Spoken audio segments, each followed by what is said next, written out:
ప్రస్తుతం మనతో పాటు సీనియర్ జర్నలిస్ట్ దాము బాలసన్న వారితో మాట్లాడదు. నమస్కారం సార్. నమస్తే సార్, భారత మాజీ ప్రధాని పివి నరసింహారావు గారికి మరి కేంద్ర ప్రభుత్వం అయితే భారతరత్న ఇచ్చి సత్కరించింది సార్. మరి ఈ క్రమంలో మరి పివి నరసింహారావు గారి జర్నీ గురించి, ఆయన బయోగ్రఫీ గురించి మీరేం చెప్తారు సార్? ఈరోజు ప్రధానమంత్రి మోడీ ఎక్స్ వేదికలో అనౌన్స్ చేశారు. యాక్చువల్గా ముగ్గురికి భారతరత్న ఇస్తున్నట్టుగా ఆయన చెప్పారు. ఒకరేమో చౌదరి చరణ్ సింగ్, ఆయన కూడా మాజీ ప్రధానమంత్రి. రెండవ వ్యక్తి పివి నరసింహారావు, మన పాములపర్తి వెంకట నరసింహారావు, తెలంగాణ సంబంధించి ఆయన అందరికీ తెలుసు. ఇక మూడవ వ్యక్తి ఎంఎస్ స్వామినాథన్, మన గ్రీన్ రెవల్యూషన్ పితామహుడు అంటారు ఈయన్ని. హరిత విప్లవము అంటే వ్యవసాయ రంగంలో విప్లవాన్ని సాధించిన వ్యక్తి ఈయన. సో ఈయన ద్వారా ఆధునిక వ్యవసాయ రంగం ఎంతో అభివృద్ధి చెందింది. సో ఆయనకు కూడా ఇచ్చారు. ఈ ముగ్గురు ఆల్రెడీ ఈ ఇయర్లో ఇంకొక ఇద్దరికి ఇచ్చారు. మనం ఆల్రెడీ అద్వానీ గురించి చెప్పుకున్నాం. అంతకుముందు బీహార్కు చెందిన మాజీ ముఖ్యమంత్రి కర్పూరి ఠాకూర్, ఆయనకు కూడా ఇచ్చారు. మొత్తం ఇయర్లో 5 మందికి భారతరత్న వచ్చింది. ఇంకా కూడా ఏమన్నా ఇస్తారా, ఎన్టీఆర్కి కూడా ఇస్తారా అన్న ఒక పుకార్లు అయితే బయలుదేరాయి. ఎందుకంటే బీజేపీ ఏది చేసినా కూడా దాని వెనక రాజకీయ ప్రయోజనం ఉంటుంది. సో ఇక్కడ ఇప్పుడు పివి నరసింహారావుకి ఇవ్వడం వెనక కూడా తెలంగాణలో తన రాజకీయ ప్రయోజనాలు అని దృష్టిలో పెట్టుకుని ఇచ్చిందని చెప్తున్నారు. అట్లాగే ఆంధ్రప్రదేశ్లో కూడా ఒక వర్గాన్ని అట్రాక్ట్ చేయడానికి ఎన్టీఆర్కి కూడా ఇస్తారా అన్న ఒక పుకారు కూడా ఉంది. ఎందుకంటే ఎన్టీఆర్కి భారతరత్న ఇవ్వాలని ఎప్పటి నుంచో డిమాండ్ వినిపిస్తూ ఉంది, కానీ ఇప్పటివరకు రాలేదు. ఆయన కూడా దానికి అర్హుడు అనేది చాలామంది అభిప్రాయం. సో ఆ రకంగా ఎన్టీఆర్కి కూడా ఈ ఇయర్లో వచ్చే అవకాశం ఉందనేది ఒక స్పెక్యులేషన్. అది ఏం జరుగుతుందో చూడాలి. ఇక పివి నరసింహారావు గురించి బ్రీఫ్గా మనం చెప్పుకుంటే, ఆయన 28 జూన్ 2021 సంవత్సరం మన తెలంగాణలోని తెలుగు నియోగి బ్రాహ్మణ కుటుంబంలో పుట్టాడు.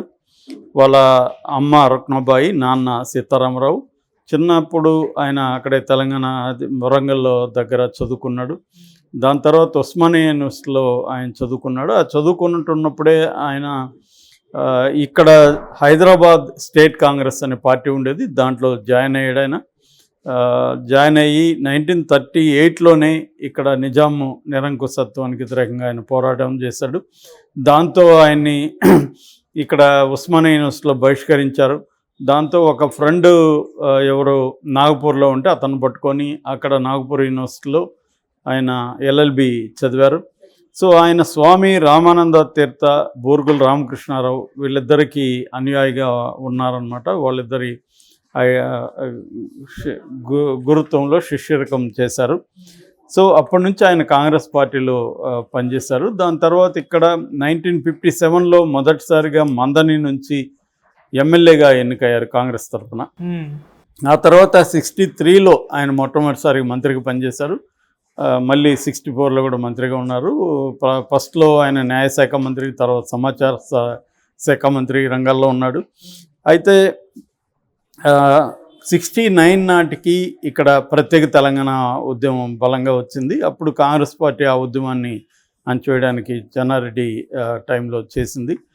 సో ఆ గందరగోళంలో ఈయనకి నిజానికి ఈయన ముఖ్యమంత్రిగా కాంపిటీషన్లో లేడు, కానీ ఈయనొక్కరే ఎవరు, ఈయనకి ఒక వర్గం అంటూ లేదు. బ్రాహ్మణుడు కావడం వల్ల కూడా ఆయనకి పెద్ద వర్గం ఏమీ ఏర్పడలేదు. సో ఈయన ఏ వర్గం లేనాడు కాబట్టి ఈయనకి కొంత బ్యాలెన్స్డ్గా ఉంటాడని ఈయన ముఖ్యమంత్రిని చేశారు. అయితే ఈయన దురదృష్టం ఏంటంటే ముఖ్యమంత్రి అయిన కొంతకాలానికే జయాంధ్ర ఉద్యమం వచ్చింది బలంగా. సో దాంతో అటు ఆంధ్రప్రదేశ్ అండ్ మన రాయలసీమ దీనికి సంబంధించిన చాలామంది మంత్రులు కూడా రిజైన్ చేశారు కాంగ్రెస్ పార్టీ నుంచి. అప్పుడు ఈయన వేరే వాళ్ళు మంత్రులను పెట్టారు. కానీ కేంద్ర కాంగ్రెస్ పార్టీ ఈయన గవర్నమెంట్ని రద్దు చేసి రాష్ట్రపతి పాలన విధించింది. ఆ రకంగా ఈయన ముఖ్యమంత్రిగా ఉన్న పీరియడ్లోనే ఇటువంటి అనేక టమల్టస్ యాక్టివిటీస్ చోటు చేసుకున్నాయన్నమాట. ఆ తర్వాత ఈయన మెల్లగా నేషనల్ పార్టీలకి వెళ్ళిపోయాడు. నేషనల్ లెవెల్లో సో అక్కడ ఉన్నప్పుడు ఆయన నిశ్శబ్దంగా పనిచేసుకుని పోయేవాడు. సో ఈ క్రమంలో ఆయనకి ఒక రాజనీతిజ్ఞుడిగా కూడా పేరు వచ్చింది. అయితే ఆయన ప్రధానమంత్రి అవడం కూడా ఒక యాక్సిడెంట్లో అని చెప్పాలి. యాక్చువల్గా యాక్సిడెంటల్ ప్రైమ్ మినిస్టర్ అని సినిమా కూడా తీశారు, అది బట్ ఈయన మీద కాదు, మన్మోహన్ సింగ్ మీద. సో ఈయనకి కూడా అనుకోకుండా వచ్చింది. 91లో రాజీవ్ గాంధీని ఎల్టీటీ వాళ్ళు శ్రీపెరంబుదూర్లో చంపేసినప్పుడు అప్పుడు ఇమ్మీడియట్గా సోనియా గాంధీ పగ్గాలు చేపట్టే పరిస్థితుల్లో లేదు. సో కాంగ్రెస్లో ఫస్ట్ టైం క్రైసిస్ వచ్చింది. అంటే కాంగ్రెస్లో నెహ్రూ కుటుంబం, గాంధీ కుటుంబం నుంచి ఎవరు ప్రైమ్ మినిస్టర్ అయ్యే పరిస్థితి లేదు. సో నాన్ గాంధీ కుటుంబం ప్రైమ్ మినిస్టర్ అవ్వాల్సిన పరిస్థితి ఏర్పడింది. సో అప్పుడు కూడా ఈయన ఇదే కారణాలతో, ఈయనకంటే ఏ గ్రూప్స్ లేవు, బాగా సీజన్డ్ పొలిటీషియను, సో రాజనీతిజ్ఞుడు అంటారు కదా అలాగా. సో దాంతో ఈయన్ని చేస్తే బాగుంటుందని అనుకొని ఈయన్ని ప్రధానమంత్రి చేశారు. సో అప్పుడు నిజానికి ఈయన ప్రధానమంత్రి అయిన టైంకి ఇండియా ఎకనామిక్ క్రైసిస్లో ఉంది, ఆర్థిక సంక్షోభంలో ఉంది. రాజీవ్ గాంధీ తీసుకొచ్చిన అనేక పాలసీలు ఫెయిల్ అయినాయి, లైసెన్స్ రాజ్యం నడుస్తుంది, దేశం అంతా కూడా ఒక రకమైన సంక్షోభ పరిస్థితుల్లో ఈయన ప్రధానమంత్రి అయ్యాడు. సో ఆ కాంటెక్స్ట్లో ఈయన కొన్ని రాడికల్ నిర్ణయాలు తీసుకున్నాడు. ప్రధానంగా ఈయన ఐజీ పటేల్ని, అప్పట్లో ఆయన గొప్ప ఆర్థికవేత్త అని చెప్తారు, ఆయన్ను ఫైనాన్స్ మినిస్టర్కి పెడదాం అనుకున్నారు. కానీ ఆయన తను London school of economics head కావడం, అటు వెళ్ళిపోవడం అవన్నీ జరిగాయి. దాంతో మన్మోహన్ సింగ్, యాక్చువల్గా మన్మోహన్ సింగ్ పొలిటీషియన్ కాదు, ఆయన కూడా లండన్ స్కూల్ ఆఫ్ ఎకనామిక్స్లో చదువుకున్న ఎకనామిస్టు. ఒక ఎకనామిస్టుని తీసుకొచ్చి ఆయన ధైర్యంగా ఫైనాన్స్ మినిస్టర్ చేశారు. ఇండస్ట్రీ మినిస్ట్రీని తన దగ్గరే పెట్టుకున్నారు. సో వీళ్ళిద్దరు కలిసి ఒక ఇండియాలోనే ఆధునిక భారతదేశంలో ఒక గొప్ప లేదా ఒక ప్రధానమైన మార్పుకి, ఆర్థిక సంస్కరణలకు తెరదీశారు. అప్పటి వరకు ఉన్న లైసెన్స్ రాజ్యాన్ని రద్దు చేశారు. విదేశీ పెట్టుబడులకి డైరెక్ట్ ఫారిన్ ఇన్వెస్ట్మెంట్ అంటే ఫారిన్ డైరెక్ట్ ఎఫ్డిఐలు అంటారు, ఎఫ్డిఐలకి బార్ల తలుపులు ఓపెన్ చేయడం, సంస్కరణలు ప్రవేశపెట్టడం, లిబరలైజేషన్ అంటాం అంటే సరళీకరణ, అంతకుముందు ఉన్న స్ట్రిక్ట్ లాస్ని అంత చేయడం, క్యాపిటల్ మార్కెట్లో విదేశీ పెట్టుబడులను ఆహ్వానించడం. దీనివల్ల ఒక్కసారిగా బల్లున తెరుచుకున్నట్టయింది, మొత్తంగా మారింది. ఆ సంస్కరణ ఫలితమే ఇదంతా. నిజానికి రాహుల్ గాంధీ అనుకున్నాడు కానీ ఆయన చేయలేకపోయాడు.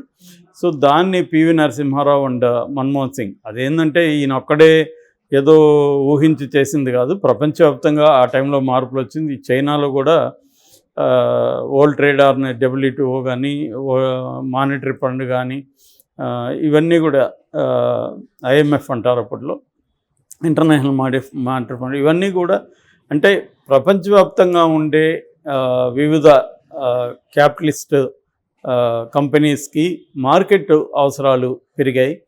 దాంతో వివిధ దేశాల్లో ఉండే రిస్ట్రిక్షన్స్ తొలగించమని వాళ్ళు చెప్పారు. దానికి అనుగుణంగా ఈయన కూడా ఇక్కడ తొలగించడం వల్ల విదేశీ పెట్టుబడులు వచ్చాయి.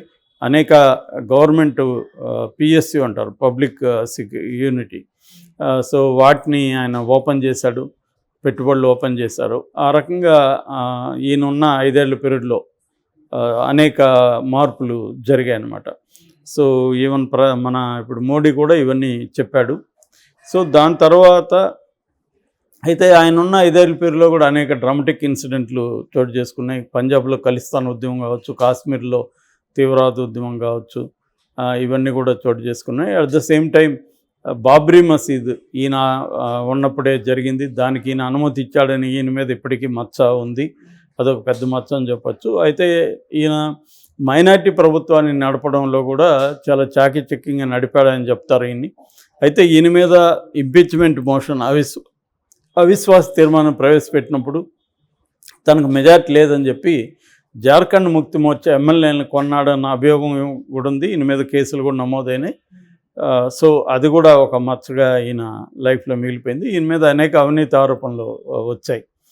సో ఇది ఆయన పొలిటికల్ కెరీర్. ఆయన పొలిటికల్ కెరీర్ 5 ఏళ్ళు ఉండింది. దాని తర్వాత బీజేపీ అధికారంలోకి రావడం, అట్లాగే న్యూక్లియర్ విషయంలో కూడా 98లో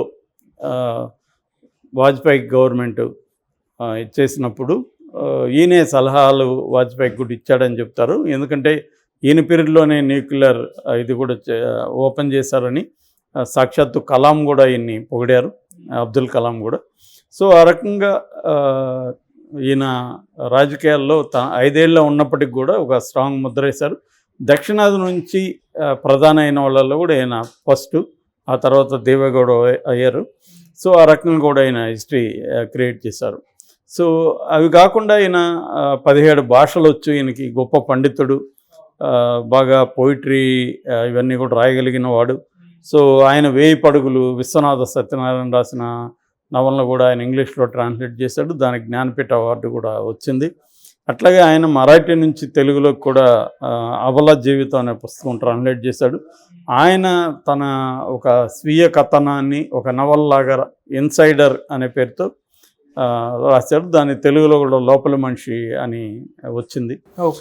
ఇక ఆయన పర్సనల్ విషయానికి వస్తే ఆయన సత్యమ్మరావు అని ఆయన భార్య, 3 పిల్లలు, పివి రంగారావు, పివి రాజేశ్వరరావు, సురభి వాణిదేవి, 3 కూడా రాజకీయాల్లో ఉన్నారు. కూతురేమో ఎమ్మెల్సీగా ఉంది. వాళ్ళిద్దరు కూడా మినిస్టర్లుగా పనిచేశారు. ఇది 2024 డిసెంబర్ 27 ఆయన చనిపోయారు. ఆయన ఇక్కడ దహన క్రియలకు సంబంధించి కూడా కొంత వివాదం నెలకొనింది.